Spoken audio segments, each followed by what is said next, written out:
ganyan kalaki yung tubig ko. Actually, 3 times ako nagkakape sa isang araw. So kahit yung shades ko, may grado yan.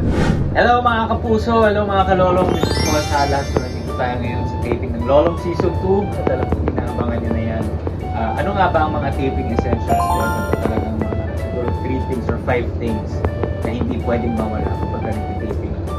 Ito na nga po, nakikita nyo ang aking camping chair. Kasama siyang may mini table siya dito.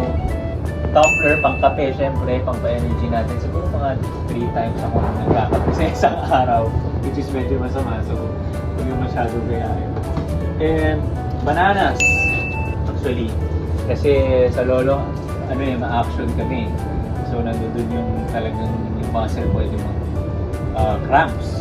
So, bananas, nakakatulong siya para ma-relax yung muscle at more potassium. Ano pa nga ba? Siguro table din. Kasi dito ako nagbabasa ng script.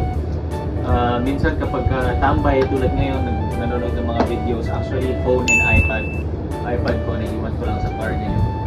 And tumblers. Siyempre, mga patubig natin, ganyan kalaki yung tubig ko. Actually, kami nila Ruru. Sa kanila Mikoy, talagang malalaki kasi mahirap mag-refill. So kapag may mga 5-6 kami, dala namin tong 3 liter na tumbler, mahuhulog pa diba? Tapos, maleta, mga extra damit, extra towels, panghilamos, toiletries, ito yon, nandito lahat. Actually, contact lens ko kasi malabo mata ko sa mga hindi nakakaalam. So, kahit yung shades ko, may grado yan. So, yan yung mga taping essentials. Dami, no?